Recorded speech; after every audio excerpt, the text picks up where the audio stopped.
All right. Welcome back again, guys.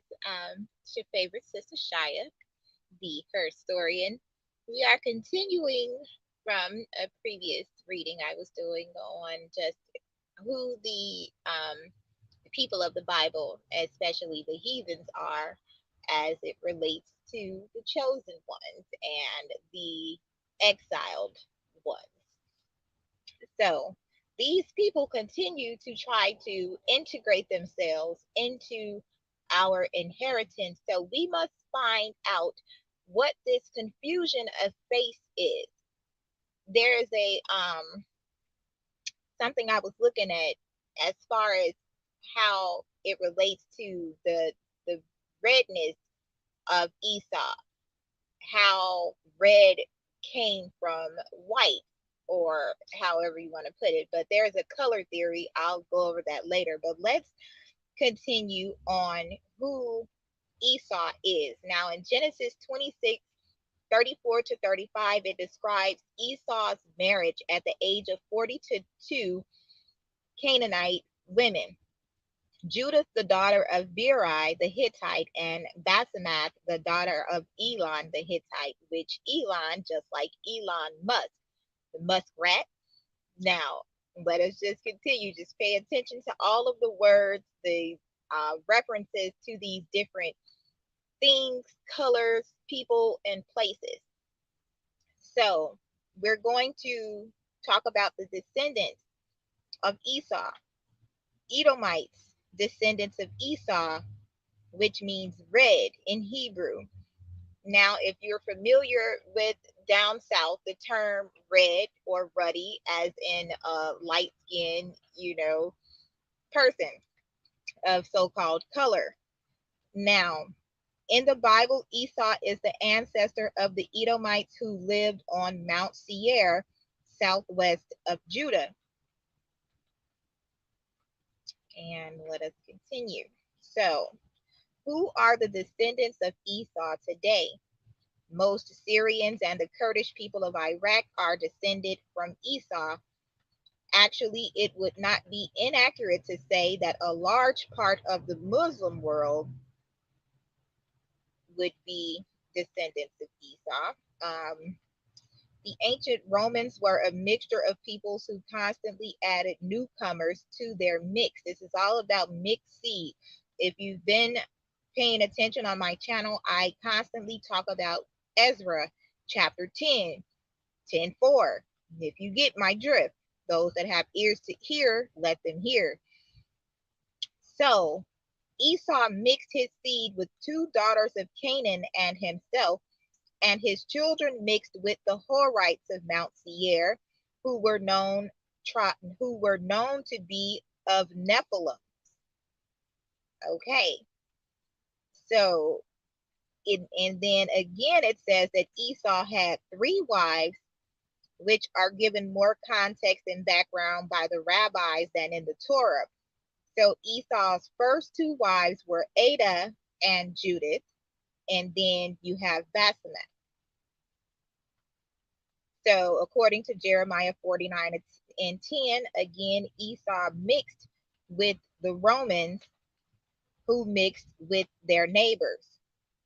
These are primarily the modern day Europeans, Southwestern Asians, and I don't have the rest here, but let us continue.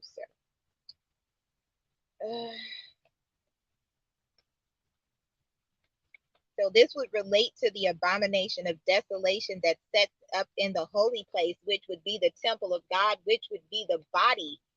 If your body is the temple of the Holy Spirit, then there would be a body that needed to be inhabited by an abominable spirit.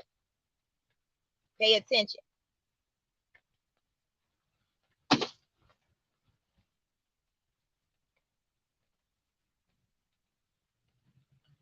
Okay.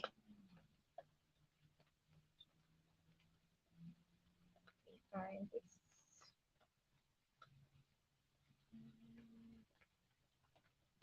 One second.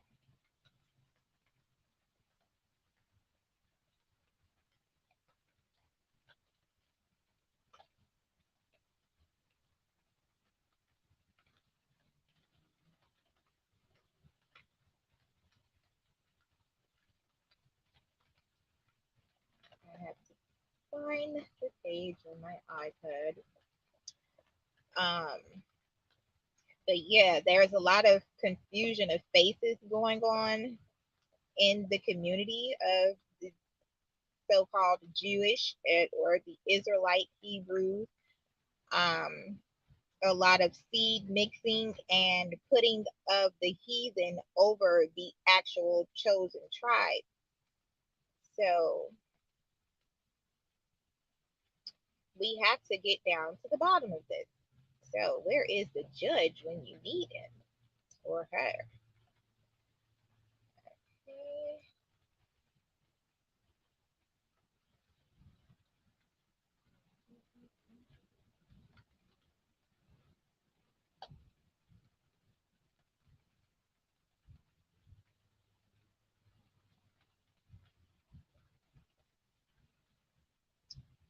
Sorry, I'm kind of skipping around because I just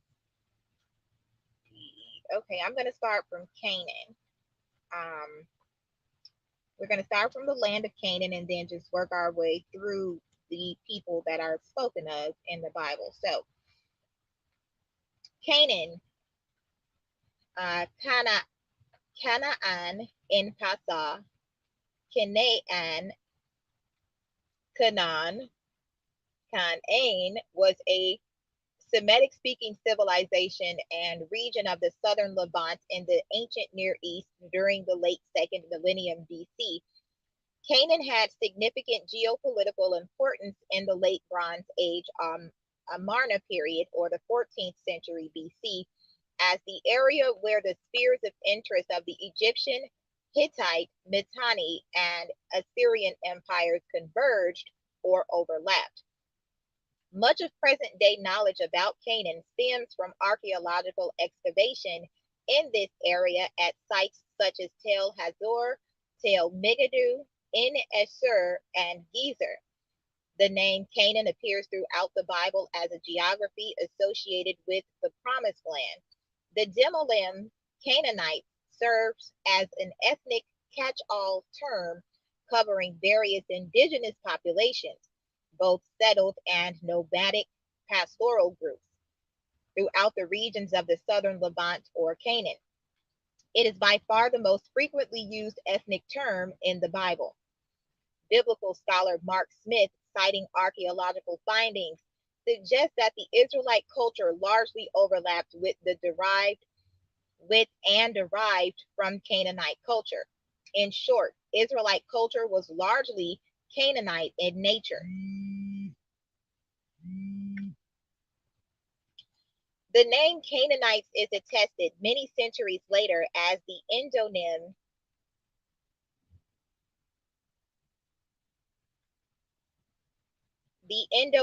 of the people later known to the ancient Greeks from circa 500 BC as Phoenicians, and after the immigration of some Canaanite speakers to, to Carthage, founded in the 9th century BC, was also used as a self-designation by the Punics as Kanani or of North Africa during late antiquity. Etymology: the English term Canaan, circa 1500, due to the great vowel shift, comes from the Hebrew KN apostrophe N via the Koine Greek XAVAAV or Zavav, Canaan, and the Latin Canaan. It appears as Canana or yes, Canana, Akkadian Kaina'ana in the Amarna letters 14th century BC and several other ancient Egyptian texts. In Greek, it first occurs in the writings of Hecataeus as Kana or Zava. It is attested in Phoenician on coins from Berytus dated to the 2nd century BCE. The etymology is uncertain, as an early explanation derives the term from the Semitic root kan, kn, to be low, humble, subjugated. Some scholars have suggested that this implies an original meaning of lowlands in contrast with Aram, which would then mean highlands, whereas others have suggested it meant the subjugated as the name of Egypt's province in the Levant and evolved into the proper name in a similar fashion to Provincia Nostra or Nostra, the first Roman colony north of the Alps, which became province. An alternative suggestion put forward by Ephraim Avigdor Spicer in 1936 derives the term from Hurrian Kanahu, purportedly referring to the color purple, so that Canaan and Phoenicia would be synonyms, land of purple. Tablets found in the Hurrian city of Nuzi in the early 20th century appear to use the term Kenanu as a synonym for red or purple dye, laboriously produced by the Kassite rulers of Babylon from Murex mollusk as early as 1600 BC, and on the Mediterranean coast by the Phoenicians from a byproduct of glass making. Purple cloth became a renowned Canaanite export commodity, which is mentioned in Exodus. The dyes may have been named after their place of origin. The name Phoenicia is connected with the Greek word for purple, apparently referring to the same product, but it is difficult to state with certainty whether the Greek word came from the name or vice versa. The purple cloth of Tyre and Phoenicia was well known far and wide and was associated by the Romans with nobility and royalty. However, according to Robert Drews, Spizer's proposal has generally been abandoned. Archaeology and history. There are several periodization systems for Canaan. One of them is the following. Prior to 4500 BC, prehistory Stone Age, hunter-gatherer societies slowly giving way to farming and herding societies. 4500 to 3500 BC, Chalcolithic, early metalworking and farming. 3500 to 2000 BC, early bronze prior to written records in the area. 2000 to 1550 BC, middle bronze, city-states. 1550 to 1200 BC, the late bronze, Egyptian hegemony. 1200 to various dates by region, the Iron Age. After the Iron Age, the periods are named after the various empires that ruled the region: Assyrian, Babylonian, Persian, Hellenistic, related to Greece and Roman. Canaanite culture developed in situ from multiple waves of migration, merging with the earlier Circum-Arabian nomadic pastoral complex, which in turn developed from a fusion of their ancestral Natufian and Harappian cultures with pre-pottery Neolithic PPNB farming cultures, practicing animal domestication during the 6200 BC climatic crisis, which led to the Neolithic Revolution or First Agricultural Revolution in the Levant. The majority of Canaan is covered by the eastern Mediterranean conifer Sclerophyllus broadleaf forest ecoregion.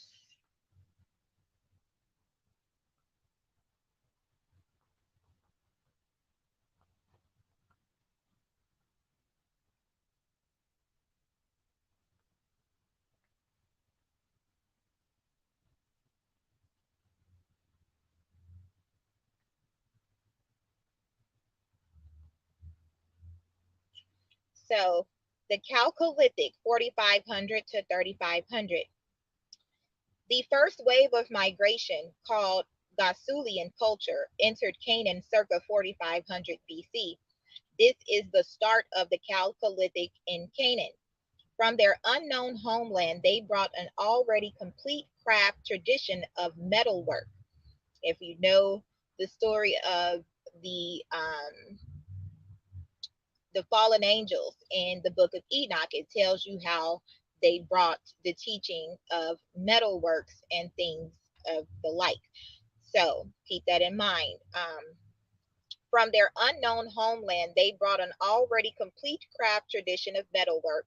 They were expert coppersmiths. In fact, their work was the most advanced metal technology in the ancient world. Their work is similar to artifacts from the later Maykop culture, leading some scholars to believe they represent two branches of an original metalworking tradition. Their main copper mine was at Wadi Fainan. The copper was mined from the Cambrian Berge dolomite shale unit in the form of the mineral malachite. All of the copper was smelted at sites in Beersheba culture. They produced violin-shaped figurines similar to those in Cycladic culture and at Bark in, in North Mesopotamia. Genetic analysis has shown that the Gausulians belonged to Y haplogroup T1A1A. The end of the Chalcolithic period saw the rise of the urban settlements of En Assur on the southern Mediterranean coast. Early Bronze Age, 3500 to 2000. By the early Bronze Age, other sites had developed, such as Ebla, where an East Semitic language, Eblaite, was spoken, which by circa 2300 BC was incorporated into the Mesopotamia-based Akkadian Empire of Sargon the Great and Naram Sin of Akkad, the biblical Akkad. Sumerian references to the Martu tent dwellers, later Amuru, i.e., Amorite, country west of the Euphrates River, date from even earlier than Sargon, at least to the reign of the Sumerian king in Shakushana of Uruk, and one tablet credits the early Sumerian king Lugal and Mundu with holding sway in the region, although this tablet is considered less credible because it was produced centuries later. Amorites at Hazor, Kadesh on the Orontes, and elsewhere in Amuru or Syria, bordered Canaan in the north and northeast. Ugarit may be included among these Amoritic entities. The collapse of the Akkadian Empire in 2154 BC saw the arrival of peoples using Kerbet Karak ware or pottery, coming originally from the Zagros Mountains in modern Iran east of the Tigris. In addition, DNA analysis revealed that between 2500 to 1000 BC, populations from the Chalcolithic, Zagros, and Bronze Age Caucasus migrated to the southern Levant. The first cities in the southern Levant arose during this period. The major sites were in Assur and Megiddo. These Proto-Canaanites were in regular contact with the other peoples to their south, such as Egypt, and to the north, Asia Minor, Hurrians, Hattians, Hittites, Luwians, and Mesopotamia, Sumer, Akkad, Assyria, a trend that continued through the Iron Age. The end of the period is marked by the abandonment of the cities and a return to lifestyles based on farming villages and semi-nomadic herding, although specialized craft production continued and trade routes remained open. Archaeologically, the late Bronze Age state of Ugarit at Ras Shamra in Syria is considered quintessentially Canaanite, even though its Ugaritic language does not belong to the Canaanite language group proper.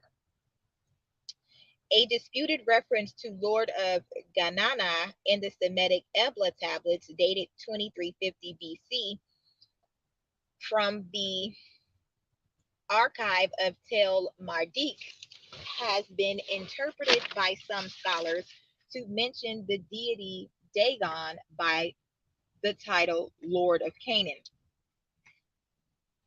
If correct, this would suggest that Eblaites were conscious of Canaan as an entity by 2500 BC.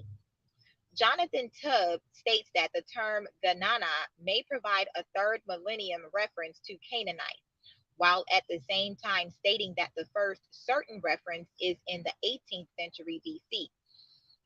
See Biblical Controversy for further details. The Middle Bronze Age, 2000 to 1550.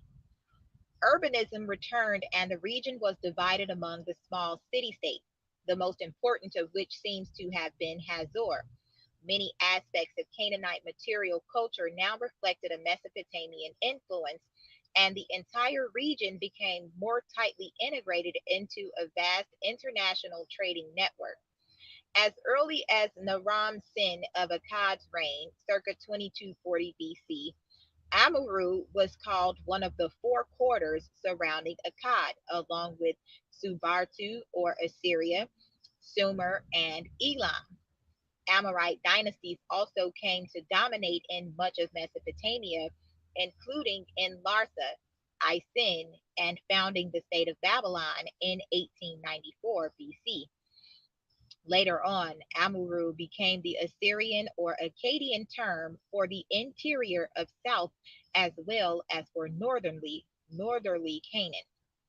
At this time, the Canaanite area seemed divided between two confederacies, one centered upon Megiddo in the Jezreel Valley, the second on the more northerly city of Kadesh on the Orontes River. An Amorite chieftain named Sumu Abum founded Babylon as an independent city state in 1894 BC. One Amorite king of Babylonia, Hammurabi, 1792 to 1750 BC, founded the First Babylonian Empire, which lasted only as long as his lifetime. Upon his death, the Amorites were driven from Assyria but remained masters of Babylonia until 1595 BC, when they were ejected by the Hittites. The semi fictional story of Sinu describes an Egyptian officer, Sinu, conducting military activities in the area of Upper Retjenu and Finiku during the reign of Senusret I, circa 1950 BC. The earliest bona fide Egyptian report of a campaign to Mentu, Retjenu, and Sekhmim or Shechem is the Sebek Ku Stele, dated to the reign of Senusret III, circa 1862 BC. A letter from Mutbesir to Shamshi Adad I, circa 1809 to 1776 BC of the Old Assyrian Empire, 2025 to 1750 BC, has been translated. It is in Rahisum that the Brigands, Habitum, and the Canaanites, Cananum, are situated. It was found in 1973 in the ruins of Marai, an Assyrian outpost at that time in Syria. Additional unpublished references to Kenanum in the Marai letters refer to the same episode. Whether the term Kenanum refers to people from a specific region or rather people of foreign origin has been disputed, such that Robert Drews states that the first certain cuneiform reference to Canaan is found on the Alalak statue of King Idrimi. A reference to Amaya being in the land of Canaan is found on the statue of Idrimi, 16th century BC, from Alalak in modern Syria. After a popular uprising against his rule, Idrimi was forced into exile with his mother's relatives to seek refuge in the land of Canaan, where he prepared for an eventual attack to recover his city. The other references in the Alalak text are or at 154, unpublished, at 181, a list of Apairu people with their origins.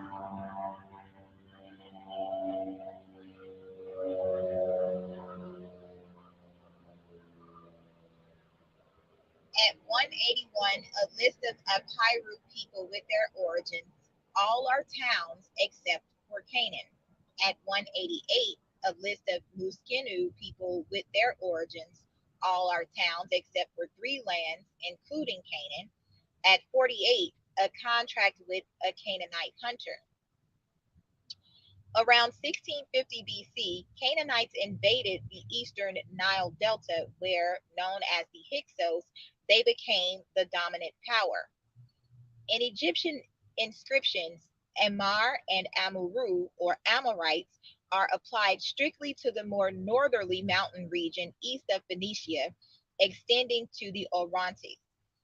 Archaeological excavations of a number of sites later identified as Canaanite show that prosperity of the region reached its apogee during this Middle Bronze Age period, under the leadership of the city of Hazor, at least nominally tributary to Egypt for much of the period. In the north, the cities of Yamkad and Katna were hegemons of important confederacies, and it would appear that biblical Hazor was the chief city of another important coalition in the south. Late Bronze Age, 1550 to 1200. In the early late Bronze Age, Canaanite confederacies centered on Megiddo and Kadesh before being fully brought into the Egyptian Empire and Hittite Empire. Later still, the Neo-Assyrian Empire assimilated the region. According to the Bible, the migrant ancient Semitic speaking peoples who appear to have settled in the region included, among others, the Amorites, who had earlier controlled Babylonia. The Hebrew Bible mentions the Amorites in the Table of Peoples, Book of Genesis, chapter 10, 16 through 18. Evidently, the Amorites played a significant role in the early history of Canaan. In Book of Genesis 14 and 7, Book of Joshua 10 and 5, Book of Deuteronomy 1 and 19, 27, 44, we find them located in the southern mountain country, while verses such as Book of Numbers 21:13, Book of Joshua 9 and 10, 24 and 8, 12, etc., tell of two great Amorite kings residing at Heshbon and Ashtaroth, east of the Jordan. Other passages, including Book of Genesis 15 and 16, 48 and 22, Book of Joshua 24 and 15, Book of Judges 1 and 34, regard the name Amorite as synonymous with Canaanite. The name Amorite is, however, never used for the population on the coast. In the centuries preceding the appearance of the biblical Hebrews, parts of Canaan and southwestern Syria became tributary to the Egyptian pharaohs, although domination by the Egyptians remained sporadic and not strong enough to prevent frequent local rebellions and intercity struggles. Other areas, such as northern Canaan and northern Syria, came to be ruled by the Assyrians during this period. Under Thutmose III, 1479 to 1426 BC, and Amenhotep II, 1427 to 1400 BC, the regular presence of the strong hand of the Egyptian ruler and his armies kept the Amorites and Canaanites sufficiently loyal. Nevertheless, Thutmose III reported a new and troubling element in the population. Habiru, or in Egyptian, Apiru or Apiru, are reported for the first time. These seem to have been mercenaries, brigands, or outlaws who may have at one time led a settled life, but with bad luck or due to the force of circumstances, contributed a rootless element to the population, prepared to hire themselves to whichever local mayor, king, or princeling would pay for their support. Although Habiru Sagaz, a Sumerian ideogram glossed as brigand in Akkadian, and sometimes Habirai, an Akkadian word, had been reported in Mesopotamia from the reign of the Sumerian king Shulgi or III.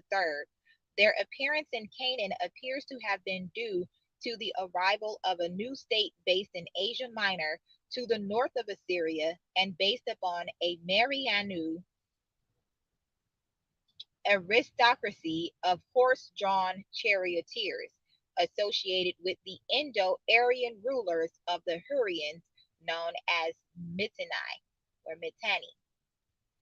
The Habiru seem to have been more a social class than an ethnic group.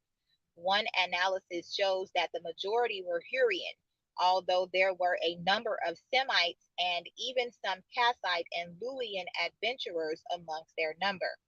The reign of Amenhotep III, as a result, was not quite so tranquil for the Asiatic province, as Epirus contributed to greater political instability. It is believed that turbulent chiefs began to seek their opportunities, although as a rule they could not find them without the help of a neighboring king. The boldest of the disaffected nobles was Aziru, son of Abdi Ashurta, who endeavored to extend his power into the plain of Damascus.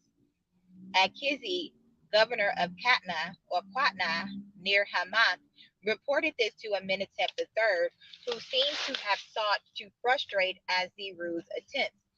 In the reign of the next pharaoh, Akhenaten, reigned circa 1352 to circa 1335 BC, both father and son caused infinite trouble to loyal servants of Egypt like Rib Haddah, governor of Gubla or Gebal, by transferring their loyalty from the Egyptian crown to the Hittite Empire under Suppiluliuma I, reigned circa 1344 through 1322 BC.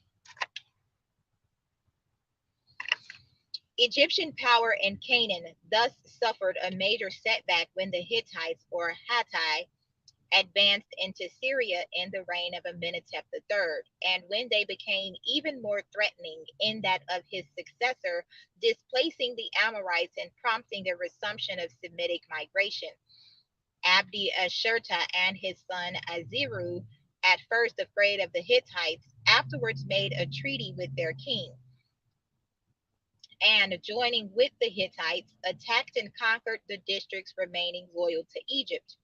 In vain did Rib-Hadad send touching appeals for aid to the distant pharaoh, who was far too engaged in his religious innovations to attend to such messages. The Amarna letters tell of the Habiri in northern Syria. Etakama wrote thus to the pharaoh: Behold, Namiyawaza has surrendered all the cities of the king, my lord, to the Sagas in the land of Kadesh and in Ubai. But I will go, and if thy gods and thy son go before me, I will bring back the cities to the king, my lord, from the Habarai, to show myself subject to him, and I will expel the Sagas or Sagas. Similarly, Zimrida or Zimrida, king of Sidon, named Sidona, declared, all my cities which the king has given into my hand have come into the hand of the Habiri. The king of Jerusalem, Abdi Heba, reported to the Pharaoh, if Egyptian troops come this year, lands and princes will remain to the king, my lord. But if troops come not, these lands and princes will not remain to the king, my lord. Abdi Heba's principal trouble arose from persons called Lilkili and the sons of Labaya, who are said to have entered into a treasonable league with the Habiri. Apparently, this restless warrior found his death at the siege of Gina or Gina.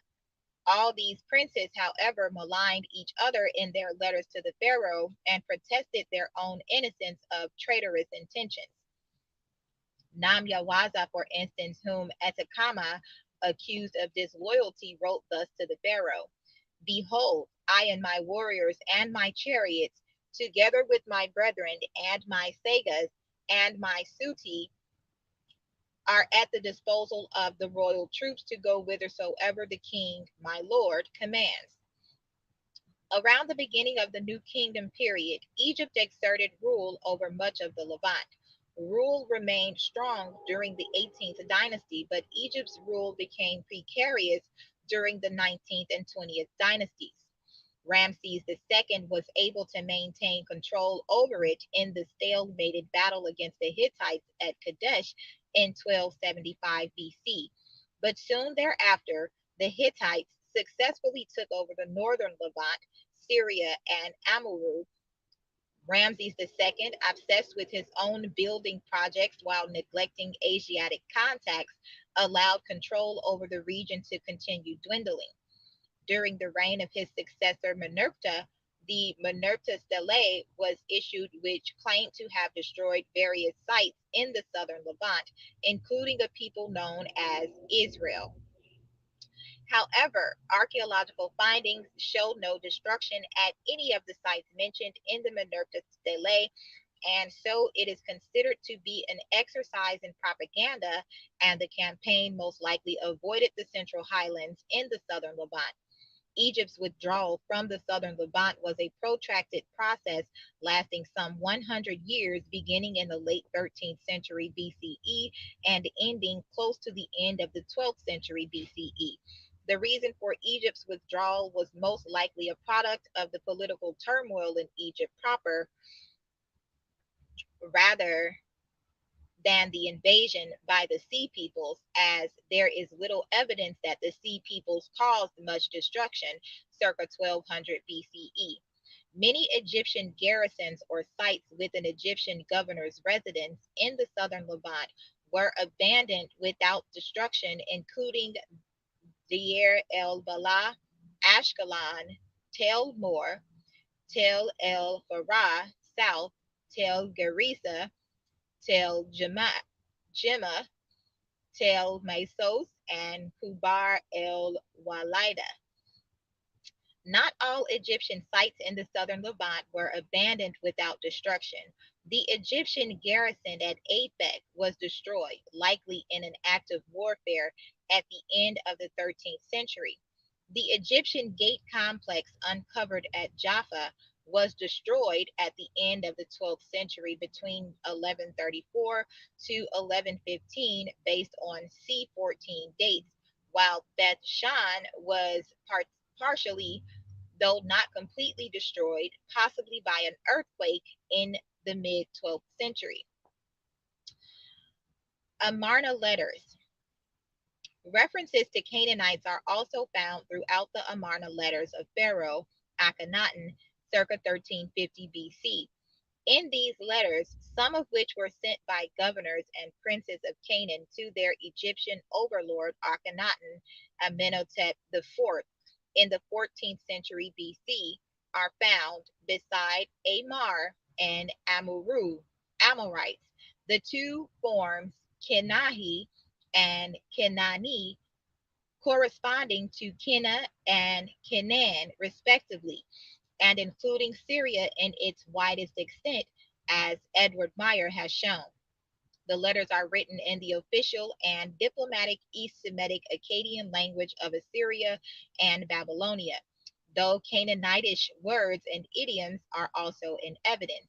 The known references are EA 8, the letter from Berna Buriash II to Akhenaten, explaining that his merchants were detained in Canaan for business matters, robbed and killed in Hinatuna of the land of Canaan by the rulers of Acre and Shamhuna, and asked for compensation because Canaan is your country. EA 9, letter from Berna Buriash II to Tutankhamun, all the Canaanites wrote to Kuri Galzu, saying, "Come to the border of the country so we can revolt and be allied with you." EA 30, letter from Tushrata to the kings of Canaan, "Provide my messenger with safe entry into Egypt." EA 109, letter of Rib Hadda. Previously, on seeing a man from Egypt, the kings of Canaan fled before him, but now the sons of Abdi Asherta make men from Egypt prowl about like dogs.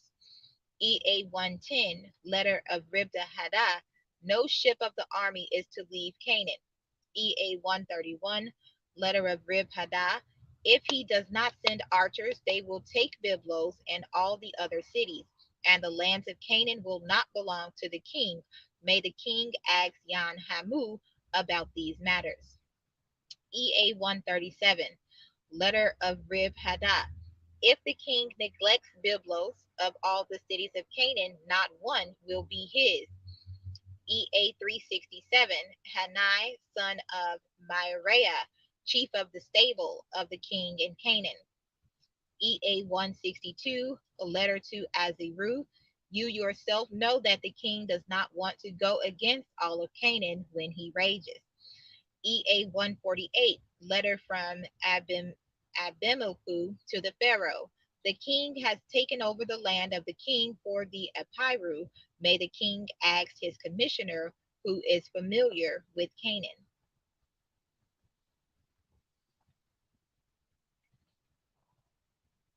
EA 151, letter from Abimelech to the Pharaoh. The king, my lord, wrote to me, write to me what you have heard from Canaan.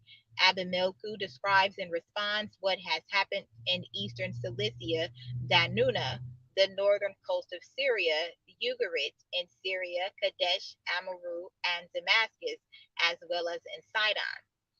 Other late Bronze mentions Other late Bronze Age mentions. Text RS 20.182 from Ugarit is a copy of a letter of the king of Ugarit to Ramesses II concerning money paid by the sons of the land of Ugarit to the foreman of the sons of the land of Canaan, or KN''NY. According to Jonathan Tubb, this suggests that the people of Ugarit, contrary to much modern opinion, considered themselves to be non-Canaanite. The other Ugarit reference, KTU 4.96, shows a list of traders assigned to royal estates, of which one of the estates had 3 Ugaritans, an Ashdodite, an Egyptian, and a Canaanite. The Asher tablets. A Middle Assyrian letter during the reign of Shalmaneser I includes a reference to the travel to Canaan of an Assyrian official. The Hattusa letters. 4 references are known from Hattusa. An evocation to the cedar gods includes reference to Canaan alongside Sidon, Tyre, and possibly Amuru. KBO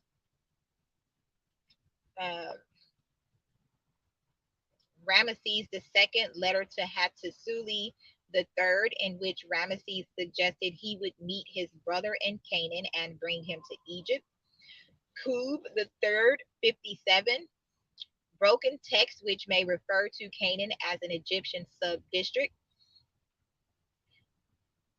Then Ramesses II letter to Hattusili III, describing Ramesses' visit to the land of Canaan on his way to Kinza and Herata. The Bronze Age collapse. And Killebrew has shown that cities such as Jerusalem were large and important walled settlements in the pre-Israelite Middle Bronze and the Israelite Iron Age (IIC) period, the 1800 to 1550 and 720 to 586 BC, but that during the intervening Late Bronze (LB) and Iron Age (1) and ages, sites like Jerusalem were small and relatively insignificant and unfortified towns. Just after the Amarna period, a new problem arose, which was to trouble the Egyptian control of southern Canaan, the rest of the region now being under Assyrian control. Pharaoh Horemhab campaigned against Shashu, Egyptian, for wanderers, living in nomadic pastoralist tribes who had moved across the Jordan River to threaten Egyptian trade through Galilee and Jezreel. Seti I, circa 1290 BC, is said to have conquered these Shasu, Semitic-speaking nomads living just south and east of the Dead Sea, from the fortress of Taru, or Shater, to Canaanah. After the near collapse of the Battle of Kadesh, Ramesses II had to campaign vigorously in Canaan to maintain Egyptian power. Egyptian forces penetrated into Moab and Ammon, where a permanent fortress garrison called simply Ramesses, was established. Some believe the Habiru signified generally all the nomadic tribes known as Hebrews, and particularly the early Israelites of the period of the Judges who sought to appropriate the fertile region for themselves. However, the term was rarely used to describe the Shasu. Whether the term may also include other related ancient Semitic speaking peoples such as the Moabites, Ammonites, and Edomites is uncertain.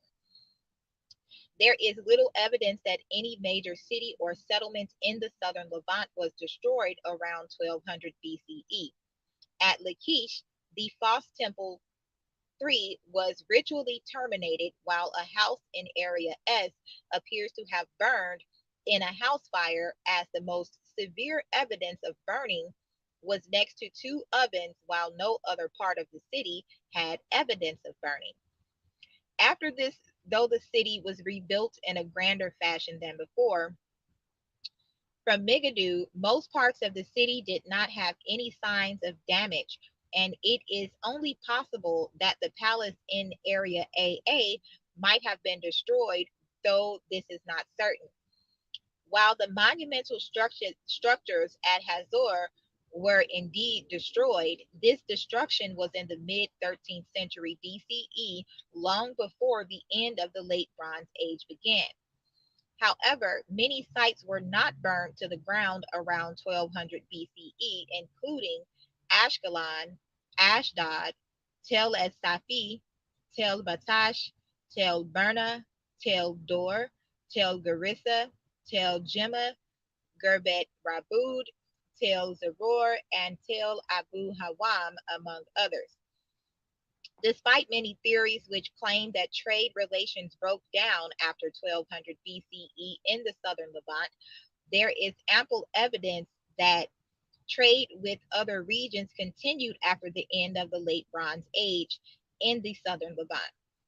Archaeologist Jesse Milek has shown that while the common assumption is that trade in Cypriot and Mycenaean pottery ended around 1200 BCE, the Cypriot pottery actually largely came to an end at 1300, while for Mycenaean pottery, this trade ended at 1250 BCE, and destruction around 1200 BCE could not have affected either pattern of international trade since it ended before the end of the Late Bronze Age. He has also demonstrated that trade with Egypt continued after 1200 BCE. Archaeometallurgical studies performed by various teams have also shown that trade in tin, a non local metal necessary to make bronze, did not stop or decrease after 1200 BCE, even though the closest source of the metal were modern Afghanistan, Kazakhstan, or perhaps even Cornwall, England. Lead from Sardinia was still being imported to the southern Levant after 1200 BCE during the early Iron Age. Iron Age. By the early Iron Age, the southern Levant came to be dominated by the kingdoms of Israel and Judah. Besides the Philistine city-states on the Mediterranean coast and the kingdoms of Moab, Ammon, and Aram Damascus east of the Jordan River, and Edom to the south. The northern Levant was divided into various petty kingdoms, the so-called Syro-Hittite states and the Phoenician city-states. The entire region, including all Phoenician or Canaanite and Aramaean states, together with Israel, Philistia, and Samaria, was conquered by the Neo-Assyrian Empire during the 10th and 9th centuries BC, and would remain so for 300 years until the end of the 7th century BC. Emperor kings such as Ashurbanipal, Adad Nirari II, Sargon II, Tiglath-Pileser III, Esarhaddon, Sennacherib, and Ashurbanipal came to dominate Canaanite affairs. During the 25th dynasty, the Egyptians made a failed attempt to regain a foothold in the region, but were vanquished by the Neo Assyrian Empire, leading to an Assyrian conquest of Egypt. Between 616 and 605 BC, the Neo Assyrian Empire collapsed due to a series of bitter civil wars, followed by an attack by an alliance of Babylonians, Medes and Persians, and the Scythians. The Neo Babylonian Empire inherited the western part of the empire, including all the lands in Canaan and Syria, together with the kingdom of Israel and the kingdom of Judah. They successfully defeated the Egyptians and remained in the region in an attempt to regain a foothold in the Near East. The Neo Babylonian Empire itself collapsed in 539 BC, and the region became a part of the Achaemenid Empire. It remained so until in 332 BC it was conquered by the Greeks under Alexander the Great, later to fall to the Roman Empire in the late 2nd century BC, and then Byzantium until the Arab Islamic invasion and conquest of the 7th century AD. Egyptian hieroglyphic and hieratic 1500 to 1000 BC. During the second millennium BC, ancient Egyptian texts used the term Canaan to refer to an Egyptian ruled colony, whose boundaries generally corroborate the definition of Canaan found in the Hebrew Bible, bounded to the west by the Mediterranean Sea, to the north in the vicinity of Hamath in Syria, to the east by the Jordan Valley, and to the south by a line extended from the Dead Sea to around Gaza. Nevertheless, the Egyptian and Hebrew uses of the term are not identical. The Egyptian texts also identify the coastal city of Kadesh in northwest Syria near Turkey as part of the land of Canaan, so that the Egyptian usage seems to refer to the entire Levantine coast of the Mediterranean Sea, making it a synonym of another Egyptian term for this coastland, Rejenu. Lebanon in northern Canaan, bordered by the Litani River to the watershed of the Orontes River, was known by the Egyptians as Upper Rejenu. In Egyptian campaign accounts, the term Dejahi was used to refer to the watershed of the Jordan River. Many earlier Egyptian sources also mention numerous military campaigns conducted in Canaan, just inside Asia. Archaeological attestation of the name Canaan in ancient Near Eastern sources relates almost exclusively to the period in which the region operated as a colony of the New Kingdom of Egypt, 16th through 11th centuries BC, with usage of the name almost disappearing following the Late Bronze Age collapse, circa 1206 through 1150 BC. The references suggest that during this period, the term was familiar to the region's neighbors on all sides, although scholars have disputed to what extent such references provide a coherent description of its location and boundaries, and regarding whether the inhabitants used the term to describe themselves. 16 references are known in Egyptian sources from the 18th dynasty of Egypt onwards. Amenhotep II inscriptions. Canaanites are included in a list of prisoners of war. Second, three topographical lists. Third, Papyrus Anastasi. The first, 27 and 1, refers to the route from Sile to Gaza, the foreign countries of the end of the land of Canaan. The fourth is the Merneptah Stele. The fifth is a papyrus of Anastasi, 5 and 6, and the Papyrus Anastasi 4 and 16 refer to Canaanite slaves from Huru. Papyrus Harris, after the collapse of the Levant under the so-called peoples of the sea, Ramesses III, circa 1194 BC, is said to have built a temple to the god Amen, or Amen, to receive tribute from the southern Levant. This was described as being built in Pa Canaan, a geographical reference whose meaning is disputed, with suggestions that it may refer to the city of Gaza or to the entire Egyptian occupied territory in the southwest corner of the Near East. Greco Roman historiography. The Greek term Phoenicia is first attested in the first two works of Western literature, Homer's Iliad and Odyssey. It does not occur in the Hebrew Bible, but occurs 3 times in the New Testament in the book of Acts. In the 6th century BC, Hecatius of Miletus affirms that Phoenicia was formerly called Zava, a name that Philo of Byblos subsequently adopted into his mythology as his eponym for the Phoenicians. Cana, who was afterwards called Phoenix, quoting fragments attributed to Sancuniathan, he relates that Byblos, Berytus, and Tyre were among the first cities ever built under the rule of the mythical Cronus, and credits the inhabitants with developing fishing, hunting, agriculture, shipbuilding, and writing. Coins of the city of Beirut, Laodicea, bear the legend of Laodicea, a metropolis in Canaan. These coins are dated to the reign of Antiochus IV, 175 to 164 BC, and his successors until 123 BC. St. Augustine also mentions that one of the terms the seafaring Phoenicians called their homeland was Canaan. Augustine also records that the rustic people of Hippo in North Africa retained the Punic self-designation Canaani. Since Punic in Latin also meant non-Roman, some scholars, however, argue that the language referred to as Punic in Augustine may have been Libyan.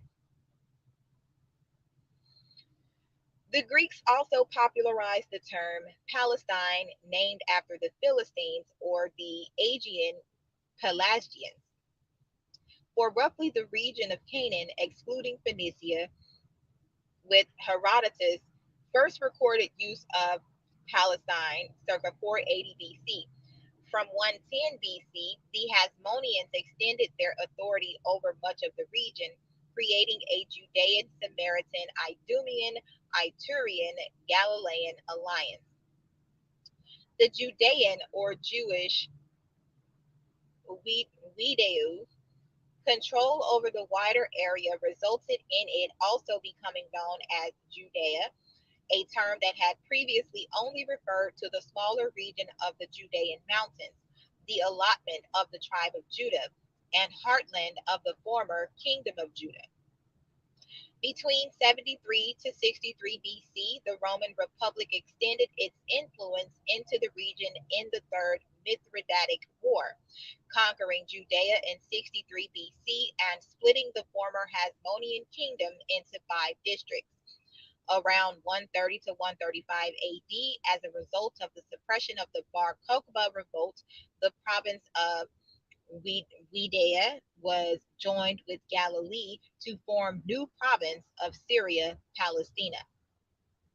There is circumstantial evidence linking Hadrian with the name change, although the precise date is not certain, and the interpretation of some scholars that the name change may have been intended to complete the disassociation with Judea is disputed. Later sources.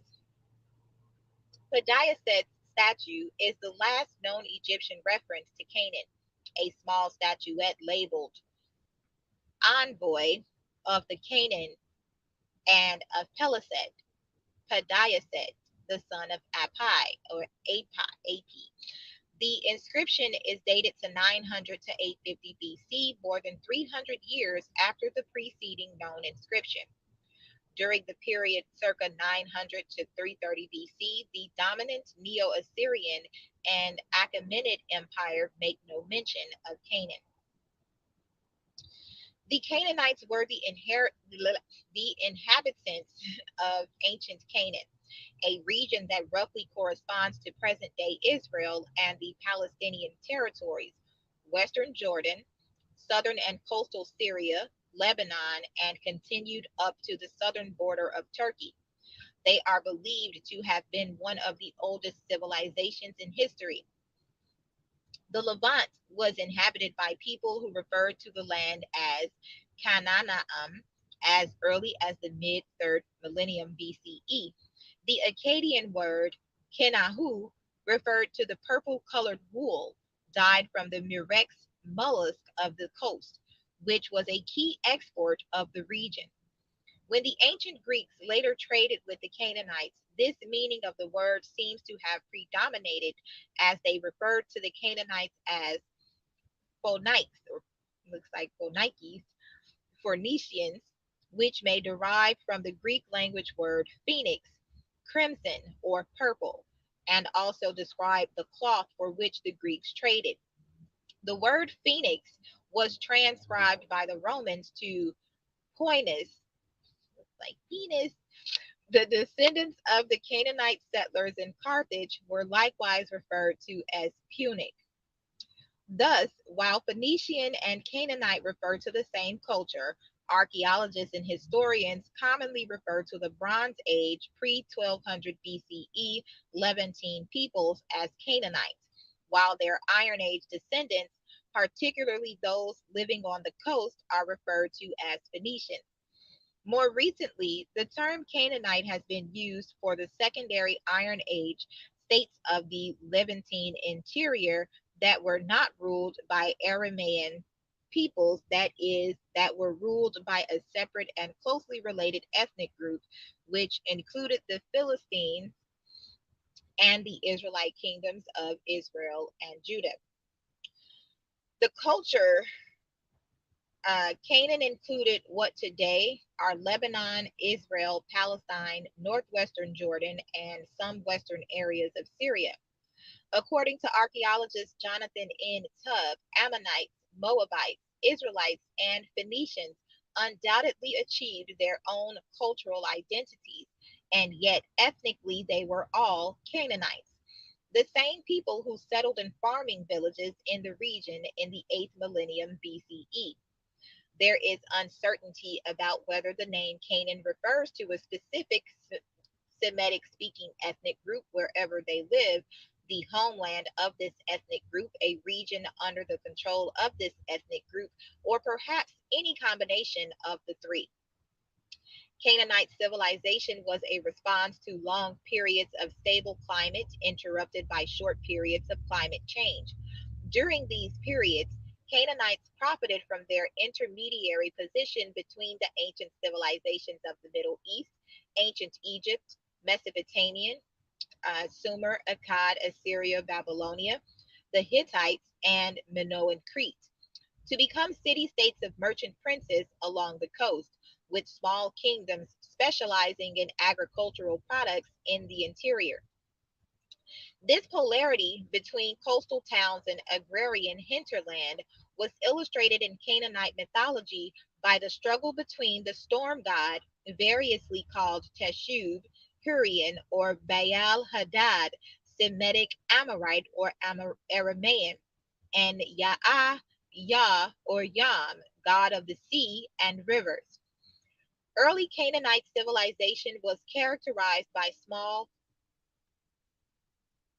walled market towns surrounded by peasant farmers growing a range of local horticultural products, along with commercial growing of olives, grapes for wine, and pistachios, surrounded by extensive grain cropping, predominantly wheat and barley. Harvest in early summer was a season when transhumans nomadism was practiced, shepherds staying with their flocks during the wet season and returning to graze them on the harvested stubble, closer to water supplies in the summer. Evidence of this cycle of agriculture is found in the Gezer calendar and in the biblical cycle of the year. Periods of rapid climate change generally saw a collapse of this mixed Mediterranean farming system. Commercial production was replaced with subsistence agricultural foodstuffs, and transhumance pastoralism became a year round nomadic pastoral activity, whilst tribal groups wandered in a circular pattern north to the Euphrates or south to the Egyptian delta with their flocks. Occasionally, tribal chieftains would emerge, raiding enemy settlements and rewarding loyal followers from the spoils or by tariffs levied on merchants. Should the cities band together and retaliate, a neighboring state intervene, or should the chieftain suffer a reversal of fortune, allies would fall away or intertribal feuding would return. It has been suggested that the patriarchal tales of the Bible reflect such social norms.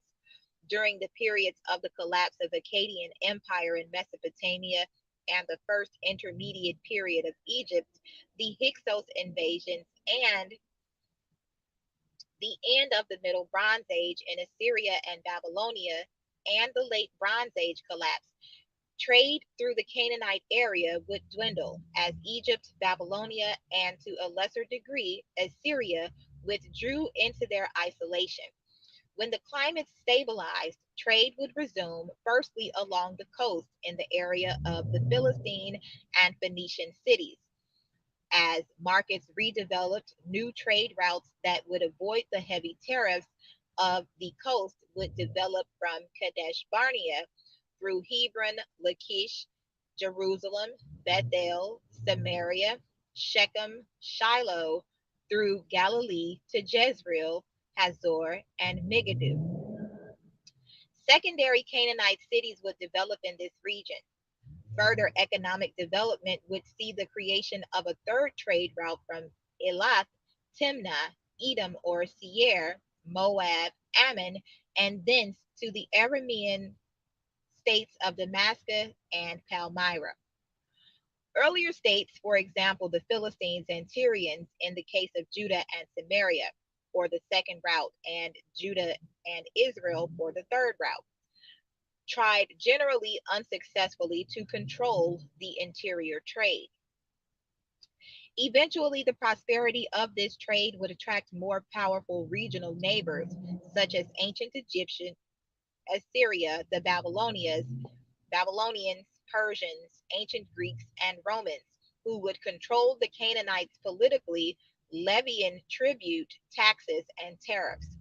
Often in such periods, thorough overgrazing would result in a climatic collapse and a repeat of the cycle. PPNB, Gasulian, Uric, and the Bronze Age cycles already mentioned.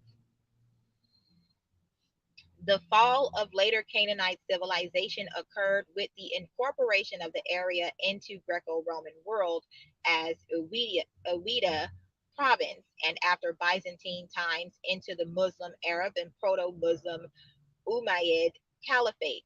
Western Aramaic, one of the two lingua francas of Canaanite civilization, is still spoken in a number of small Syrian languages, whilst Phoenician Canaanite disappeared as a spoken language in about 100 CE. A separate Akkadian infused Eastern Aramaic is still spoken by the existing Assyrians of Iraq, Iran, northern Syria, and southeast Turkey. Tel Kabri contains the remains of a Canaanite city from the Middle Bronze Age, 2000 to 1550 BCE. The city, the most important of the cities in the Western Galilee during that period, had a palace at its center. Tel Kabri is the only Canaanite city that can be excavated in its entirety because after the city was abandoned, no other city was built over its remains. It is notable because the predominant extra Canaanite cultural influence is Minoan. Minoan style frescoes decorate the palace. The Bible says that it shall be a desolate place.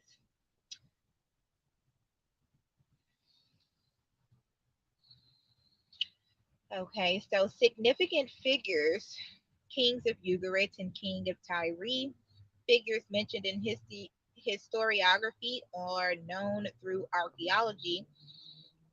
Nikmadu the first of Ugarit, known from a seal used by Ugaritan kings.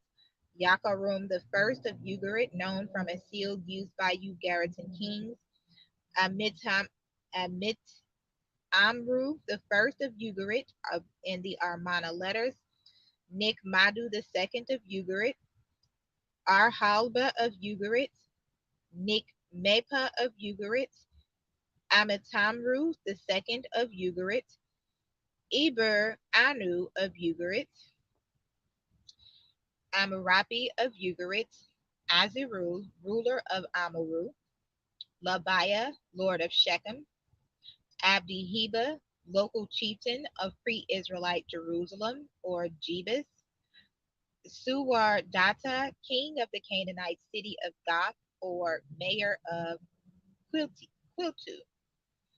The rulers of Tyre, Abibaal, Hiram the first, Baal Ezer the first, or Balbazar the first, Abdastertus, Methusostertus, Astaramus, Phelis, Ithobaal, Baal Ezer the second, or Balbazar the second, Matan the first, Pygmalion the Ithobaal the second, Hiram the second, Matan the second, Luli, Abed Melkart, Baal the first, Eshbaal the third.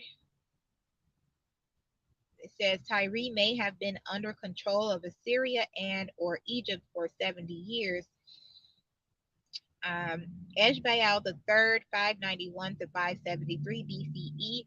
Carthage became independent of Tyre in 574 BCE.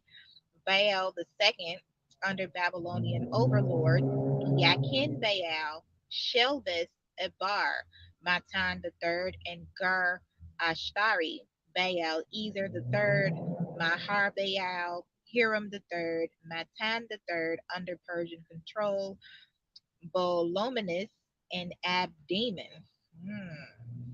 Interesting. So legends include Chronos or Ilus, founder of Byblos, according to Sanchuniathon. Macamaron, king of Canaan, Jubilees 46 and 6. Characters in the Hebrew Bible: Canaan, son of Ham, Genesis 10 and 6. Sidon, firstborn son of Canaan, Genesis 10 and 15. Heth, son of Canaan, Genesis 10 and 15. Sihon, king of Amorites, Deuteronomy 1 and 4. Og, king of Bashan, Deuteronomy 1 and 4. Adon, Adonizedek, king of Jerusalem, Joshua 10 and 1. Debir, king of Eglon, Joshua 10 and 3. Jabin, name of two kings of Hazor, Joshua 11 and 1, and Judges 5 and 6. Genetic studies. A 2020 genetic analysis has found that the Bronze Age Canaanite population descended from earlier local Neolithic populations together with populations related to the Chalcolithic Zagros Mountains and the Bronze Age Caucasus. According to the researchers, this mixture is probably the result of a continuing migration from the Zagros and or Caucasus to the Levant between 2500 to 1000 BCE. The study has also shown that the Canaanite population contributed to most present day Jewish groups and Levantine Arabic speaking groups. These populations are consistent with having 50% or more of their ancestry from people related to groups who lived in the Bronze Age Levant and the Chalcolithic Zagros. These present day groups also show ancestries that cannot be modeled by the available ancient DNA data, highlighting the importance of additional major genetic effects on the region since the Bronze Age. In Jewish and Christian scriptures, Canaan and the Canaan and the Canaanites are mentioned some 160 times in Hebrew Bible, mostly in the Torah and the books of Joshua and Judges. The biblical history has become increasingly problematic as the archaeological and textual evidence supports the idea that the early Israelites were in fact themselves Canaanites. While the Hebrew Bible distinguishes the Canaanites ethnically from the ancient Israelites, modern scholars Jonathan Tubb and Mark S. Smith have theorized, based on their archaeological and linguistic interpretations, that the kingdom of Israel and the kingdom of Judah represented a subset of Canaanite culture. In the Hebrew Bible, an ancestor called Canaan first appears as one of Noah's grandsons. He appears during the narrative known as the Curse of Ham, in which Canaan is cursed with perpetual slavery because his father Ham had looked upon the drunk and naked Noah. The expression look upon at times has sexual overtones in the Bible, as in Leviticus 20 and 11. The man who lies with his father's wife has uncovered his father's nakedness. As a result, interpreters have proposed a variety of possibilities as to what kind of transgression has been committed by Ham, including the possibility that maternal incest is implied. The passage in the book of Genesis, often called the Table of Nations, presents the Canaanites as descendants of Canaan. Genesis 10:15 through 19 states, Canaan is the father of Sidon, his firstborn, and of the Hittites, Jebusites, Amorites, Girgashites, Hivites, Archites, Sinites, Arvadites, Zemarites, and Hamathites. Later, the Canaanite clans scattered, and the borders of Canaan reached across the Mediterranean coast from Sidon toward Gerar as far as Gaza, and then inland around the Jordan Valley toward Sodom, Gomorrah, Admah, and Zeboim as far as Lasha. Canaanite populations are said to have inhabited the Mediterranean coastlands, Joshua 5 and 1, including Lebanon, corresponding to Phoenicia, Isaiah 23 and 11, and the Gaza Strip, corresponding to Philistia, Zephaniah 2 and 5, and the Jordan Valley, Joshua 11:3, Numbers 13:29, Genesis 13:12. The Philistines, while an integral part of the Canaanite milieu, do not seem to have been ethnic Canaanites and were listed in the Table of Nations as descendants of Mizraim. The Arameans, Moabites, Ammonites, Midianites, and Edomites were also considered fellow descendants of Shem or Abraham and distinct from generic Canaanites or Amorites. Het, representing the Hittites, is a son of Canaan. The later Hittites spoke an Indo-European language called Nesili, but their predecessors, the Haitians, Hattians, had spoken a little-known language, Hattili, of uncertain affinities. The Horites, formerly of Mount Seir, were implied to be Canaanite or Hivite, although unusually there is no direct confirmation of this in the narrative. The Hurrians, based in Upper Mesopotamia, spoke the Hurrian language. In biblical usage, the name was confined to the country west of the Jordan River. The Canaanites were described as living by the sea and along by the side of the Jordan, Book of Numbers 13:29, and around Jordan, Book of Joshua 22 and 9. John N. Oswalt notes that Canaan consists of the land west of the Jordan and is distinguished from the area east of the Jordan. Oswalt then goes on to say that in Scripture, Canaan takes on a theological character as the land which is God's gift and the place of abundance.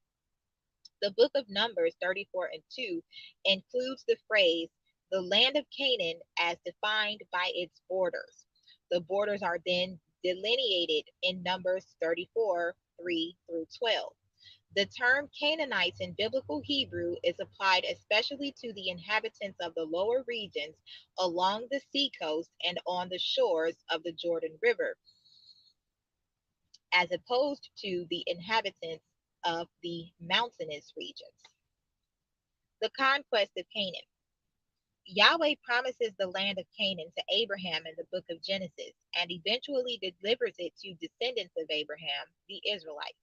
The Hebrew Bible describes the Israelite conquest of Canaan in the former prophets, the books of Joshua, Judges, Samuel, and Kings. These books give the narrative of the Israelites after the death of Moses and their entry into Canaan under the leadership of Joshua. The renaming of the land of Canaan and as the land of Israel marks the Israelite conquest of the promised land. The Canaanites, Hebrew, Canaanim, are said to have been one of 7 regional ethnic divisions or nations driven out by the Israelites following the Exodus. Specifically, the other nations include the Hittites, the Girgashites, the Amorites, the Perizzites, the Hivites, and the Jebusites. Deuteronomy 7 and 1. One of the 613 commandments prescribes that no inhabitants of the cities of 6 Canaanite nations, the same as mentioned in 7 and 1, minus the Girgashites, were to be left alive. Deuteronomy 20 and 16. In 738 BC, the Neo-Assyrian Empire conquered the Kingdom of Israel. In 586 BC, the Kingdom of Judah was annexed into the Neo-Babylonian Empire. The city of Jerusalem fell after a siege which lasted either 18 or 30 months. By 586 BC, much of Judah was devastated, and the former kingdom suffered a steep decline of both economy and population. In the New Testament, Canaan is used only twice in the New Testament, both times in Acts of the Apostles when paraphrasing Old Testament stories. Additionally, the derivative Canania, the Canaanite woman, is used in Matthew's version of the exorcism of the Syro-Phoenician woman's daughter, while the Gospel of Mark uses the term Syro-Phoenician. The uses of the name. By the Second Temple period, 530 BC to 70 AD, Canaanite in the Hebrew language had come to be not an ethnic designation so much as a general synonym for merchant, as it is interpreted in, for example, Book of Job 40 and 30 or Book of Proverbs 31:24. The name Canaanites is attested as the endonym of the people later known to the ancient Greeks from circa 500 BC as Phoenicians, and following the immigration of Canaanite speakers to Carthage, founded in the 9th century BC, was also used as a self-designation by the Punics or Canaani of North Africa during late antiquity. This mirrors usage of the names Canaanites and Phoenicians in later books of the Hebrew Bible, such as at the end of the book of Zechariah, where it is thought to refer to a class of merchants or to non-monotheistic worshippers in Israel or neighboring Sidon and Tyre, as well as in its single independent usage in the New Testament, where it alternates with the term Syro-Phoenician in 2 parallel passages. The Septuagint, 3rd and 2nd century BC, translates Canaan as Phoenicia. In legacy, Canaan is used as a synonym of the promised land. For instance, it is used in this sense in the hymn Canaan's Happy Shore with the lines, "Oh, brothers, will you meet me?" 3 times on Canaan's happy shore, a hymn set to the tune later used in the Battle Hymn of the Republic. In the 1930s and 1940s, some revisionist Zionist intellectuals in Mandatory Palestine founded the ideology of Canaanism, which sought to create a unique Hebrew identity rooted in ancient Canaanite culture rather than a Jewish one. And that is the end of that section. And we will continue with the Hittites if I feel like it after I get a snack or tomorrow. But stay tuned. Thanks again for listening. Don't forget to like, share, and subscribe. Love you all. Peace.